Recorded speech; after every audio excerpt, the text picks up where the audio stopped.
Welcome to this video about what I call the call of the wild. And everyone is called.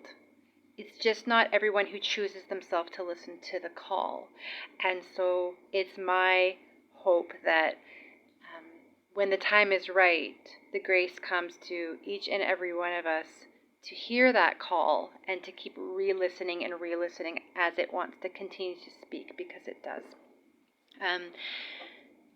After having my near-death experience in 2017, as many of you guys know, I sold my house and I quit my job, and I spent about 2 years living with my dogs in my camper van in the forest, away from a lot of honking horns and cell service, and it gave me an opportunity that I hadn't had before to temporarily step away from the influences of society and only hear my own inner voice without any kind of interruption or distraction, and also get more aligned with nature. Falling asleep when the sun went down, getting up when the sun came up. My hearing would start to get a little bit more refined because you're only hearing the noises of the forest, and so I became a little bit more sensitive in many ways. And after coming out of the forest, I still was listening more and more to my intuition. And one of the things that happened was I was in Mexico after leaving the forest in my van, and it was just around the start of the pandemic. And I heard the voice, the inner voice, kind of suddenly and out of the blue say, "It's time to go to Tanzania." And it made absolutely no sense, but it was very clear, and it had a little bit of a trepidation to it on my part. And I don't know about you, but when I hear the voice of my intuition, it's usually quite clear. And it sometimes has a little bit of on my part, an apprehension or a nervousness, because it's usually one step outside of my comfort zone. And this definitely was a huge step outside my comfort zone, because I got to the point where I had ripped through most of my savings and made some poor financial decisions, and had basically just enough money for a one-way plane ticket to East Africa, with only a couple of $100 change. So before my logic kind of kicked in, I booked my plane ticket. And that's something I would recommend, is if you're getting a clear message from your intuition, to make a move on it before your logic kicks in or other people's opinions start to kick in, because usually our intuition doesn't go along with logic, but logic is usually not a fast track to evolution. So I took that plane trip to Africa.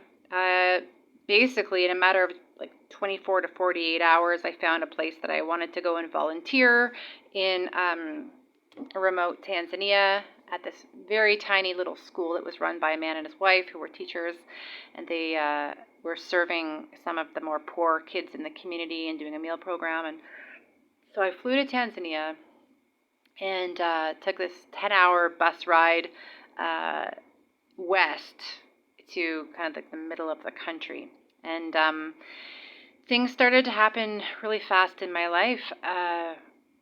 The man told me about him and his wife's vision of having a bigger school and serving more kids. And me and one of my friends, we did a fundraiser. And within 2 weeks, we got 2 really big donations from 2 people that neither of us really knew very well, and then a bunch of smaller donations, and we got about $25,000. We were able to build half of a school, and now there's a lot of activity going on there and more kids being served. Anyway, so that happened, which was really amazing, and not what I was expecting to be doing, a month after listening to this call. And yet I was still pretty broke. I was volunteering and living in Tanzania, which is a pretty cheap way to live, but I knew it wasn't sustainable forever. And some months after being there and praying and asking for more guidance and more support, one thing led to another, and I ended up getting access to a pension account that was connected to my previous job. And then soon around that time, getting a really sweet online job, even though I had no computer experience, where I could work remotely, make my own hours, and work for a really amazing company. So when the call goes out and you feel these non-logical urges inside of you, I would really encourage anyone who has experienced that or is experiencing that in some way. I mean, it doesn't mean you have to move halfway across the world. Everyone's going to have like a unique set of calls over the course of their life that they can or can't or don't have to listen to, but the voice is always there speaking to us, asking us to take a spontaneous move, asking us to take a spontaneous risk, and it could be as small as, having a conversation with someone or starting a course, or, it's really going to be unique to you.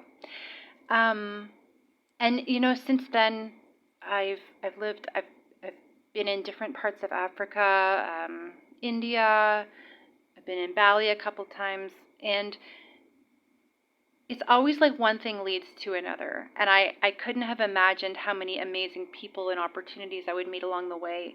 And looking back to the place that I was in, financially, and the way that the world was in at the beginning of the pandemic, I never would have imagined that things would turn out the way that they did. So, don't always just rely only on logic on this path that we're on, and know that inside of us there's a lot of wild, and the wild, spontaneous, creative force that is available for us to connect with. But we have free will. We don't have to. That is part of what connects us to our divinity. That is where we connect to divinity, because divinity is forces of creation. It's dynamic. It's always calling us to maybe do something difficult to get ourselves to a next level or to a new reality of some sort. For many people who hear this call, or who choose themselves, I like to say chosen, but it's kind of like choosing yourself. They are middle-aged people who have had some extremely painful tragedies of some sort go on in their life, and instead of shrinking back, at some point they've responded by showing up and saying, you know what? I'm not going to let this destroy me. I'm going to let this be some kind of post-traumatic growth, and I'm going to trust that there's a greater order to this universe. I'm going to trust in spirit, or whatever word you use to call that order. And these are people who get it. People who know that even if tragedy takes place, there's always room for something new, because they trust this greater order of the universe. A lot of times, following these creative, spontaneous calls of the wild inside of us gets paused, because we're in a period of time where we're bombarded with a lot of fear from all different directions. It could be coming from our old programming, the people around us, and we're listening to their opinions a little too much. It could be coming from what we're seeing in the media about the catastrophes that are going on worldwide. All of these things serve to put a pause on our calls, on our spontaneity. And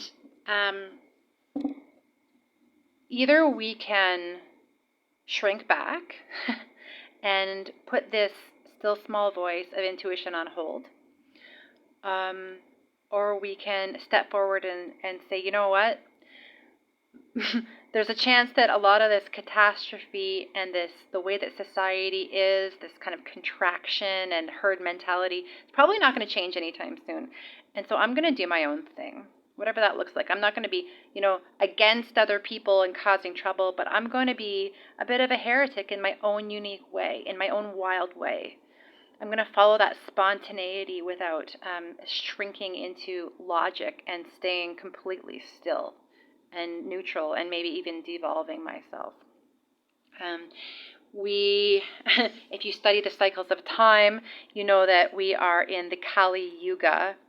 The Kali Yuga in the Hindu text, but other systems of timekeeping, ancient systems of timekeeping across the world, put us in a similar time, which means we're in a time of less connection to spirit, less lightness, a lot more forgetfulness, misery, quarrel.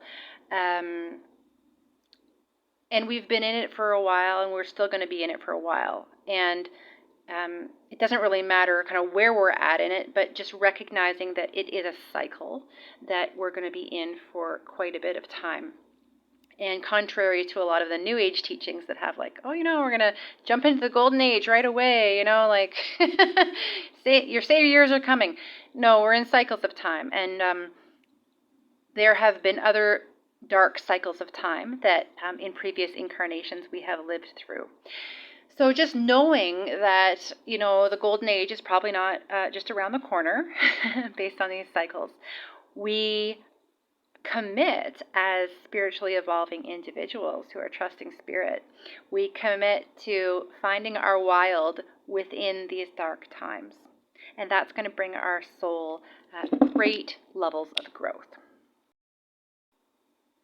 And just back to that Kali Yuga dark cycle of time that we're in, eventually, and we're talking thousands of years, we pass through these cycles.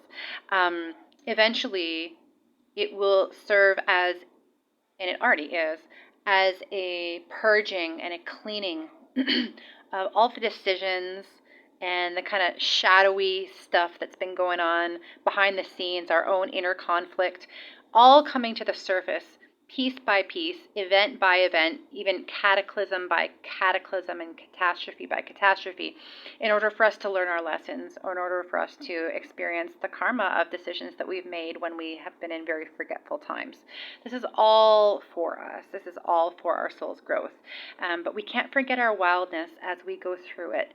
And eventually, as this cleanup process eventually continues and completes far in the future, we're going to go into another cycle of time that the Hindu texts call the Satya Yuga, and that's going to be characterized by a time of virtue and beautiful organic order.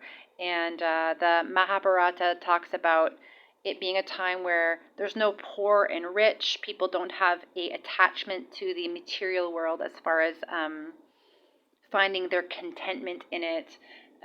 Men and women neither buy or sell. It describes the golden age. So that's where we're going. But just remember that we're not going to be there anytime soon. And so we've got to hold our faith, and we've got to hold our devotion, and we've got to hold our heart-centered frequency for a long while, no matter what is going to come.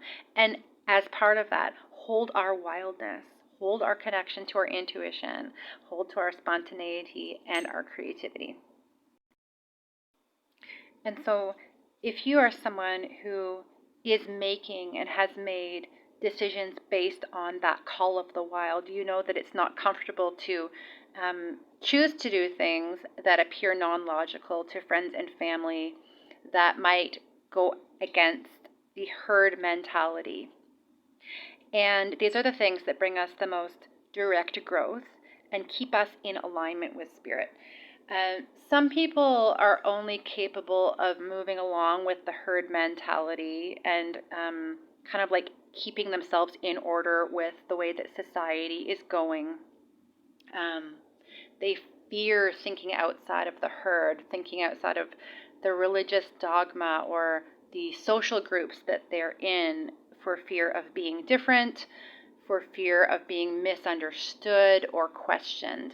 And this is okay, but this is probably not the type of thing that you are intending to be part of. If you're watching videos like this, you're working on your own spiritual evolution. And so basically, like, if the herd mentality is doing something, you want to be doing probably something different. You're going to be probably wanting to do sometimes the opposite. So those who are individuating from the herd, it doesn't mean we're leaving all of our friends and family permanently, but it means we are not making choices based on what mostly everybody else is doing.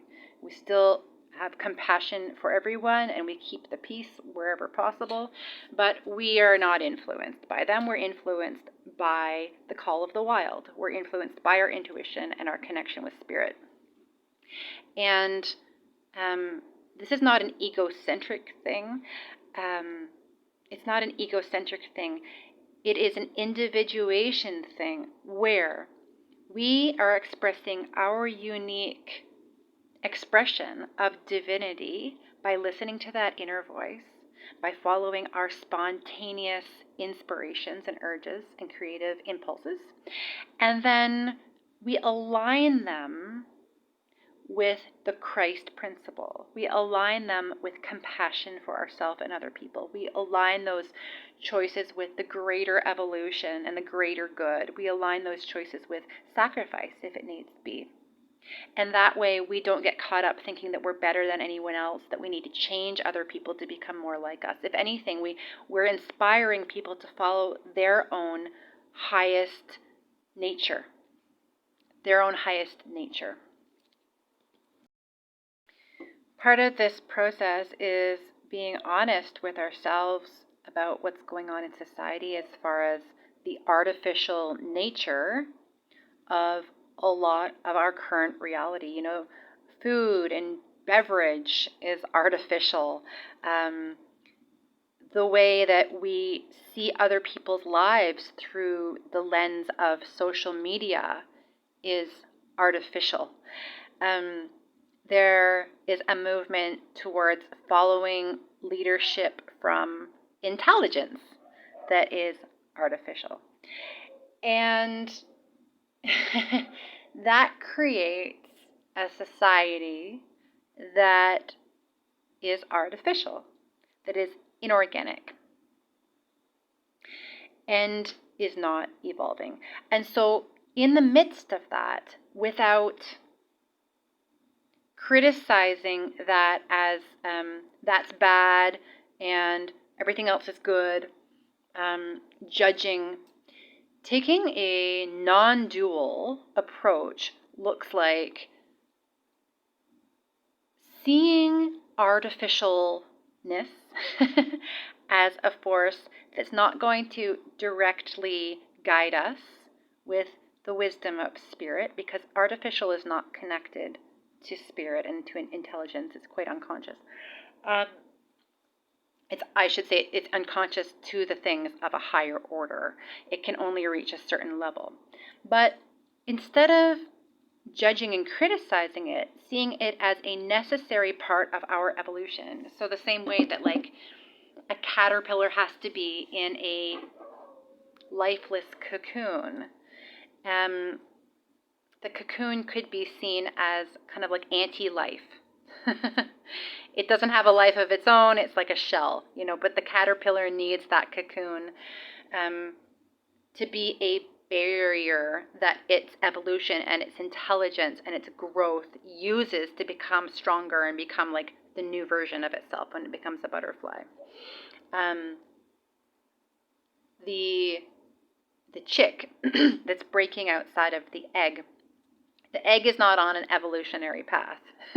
If anything, it seems a little bit like a barrier, but the chick becomes extremely strong and progresses because it's got to peck itself out of that. And so when we have these kind of like artificial anti-life, some might even call like anti-Christ forces that are not connected to spirit and that just kind of keep us in a robotic loop, instead of becoming just the critic of them, of their existence, seeing them for what they are, and seeing that we are still going to evolve. And if we're challenged by them, or we're challenged by the way that the herd mentality really trusts in these things as kind of like a replacement for spirit, because they're not connected to their intuition, seeing that as part of our own evolution, to see it for what it is and to move past it instead of being at war against it. And we're going to continue to see a lot of artificial things, artificial stories, because that's just part of being in the Kali Yuga. That's just part of being in this age that we're in right now. So whatever your wild is, whatever your creative is, whatever your spontaneity and risk-taking is, please keep going back to that. That's what the world needs. That's the impulse of evolution. That's the impulse of Christ. That's keeping us in alignment with Spirit. That's leading us. And sometimes we might think that we're just one person. What we do or say isn't really going to change much. Our job isn't to try and break out of the Kali Yuga early. That's not the point. The point is, what can we become? What choices can we make? What can we create? What calculated risks can we take, even in the presence of such setbacks and such pressure from society and the herd? Because this is an opportunity for us to be a little different and to remember who we are even for the sake of ourselves and the people that are closest to us, even if they don't understand or they criticize things that you might do or say because you're different. You're in good company, because most of the people who are watching a video like this are just like you. And they're surrounded by a herd that doesn't quite understand them, but there's some flame that's alive in their heart that is giving them messages from the deepest places of divinity inside of them. And so just showing up with your creative creations, just making decisions that are spontaneous and different from everybody else, as hard as that can be sometimes, or uncomfortable and scary as that can be sometimes, that is sending a ripple effect through the people that know you and who are watching you, even if you don't think that you're powerful at all. And if you're somebody who feels that primal fear sets them back from making big leaps and changes in their life, then know that that's actually part of the process. If there wasn't some sort of like great fear and trepidation that comes before following through with a intuitive hit, then it's probably not really much of anything. And so all of us that are doing our best to listen and follow through by doing the scary things, they are scary for all of us. And even sometimes it takes a day or several days to kind of like really process those fears before taking a step forward. That's okay. It might be just a matter of you saying yes or making some kind of a commitment to whatever this thing is, but then giving yourself a bit of a buffer time to really integrate and absorb the big feelings that come from doing something a little bit out of the box, doing something that might put yourself out there. But part of this journey is learning to not be a total recluse and hide away from society, but to actually share something that is coming from you organically. You don't know how that is going to impact somebody else, how it's going to grow your own soul, and how that might be actually, in a strange way, giving permission to other people to step out with their own uniqueness, their own spontaneity. So if you have heard the call of the wild, I'm just here to kind of remind you to follow through. And if you are someone who listens to the call and follows through with these things that come to you, thank you for doing your part.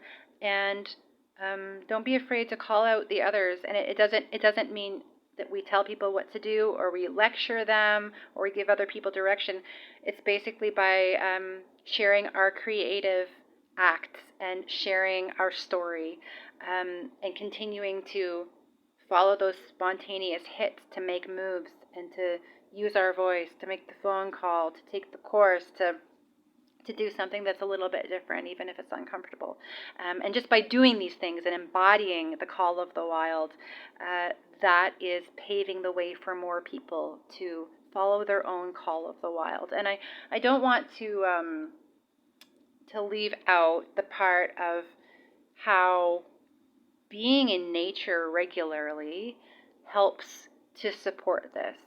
So when we are in nature regularly, with our bare feet on the ground, or like our hands in the rivers and the lakes, when we are away from our phone and with nature, then that energy supports this part of us. That energy supports this part of us. It's away from the artificial, it's away from the herd mentality, and you know just how dynamic and spontaneous nature herself is, and she wants to support human beings to be doing their own version of that. And so just know that the more you can get out into that nature, the more you're going to feel confident to bring that wild nature into your life more and more. We've got to balance our time with society and the herd with the wildness of the earth too. Okay, I think that's all for this one. Everyone is chosen. Only some of them listen and follow the call. And I'm glad that so many people who watch this channel are listening and following the call. So keep going. And thank you. And journey well.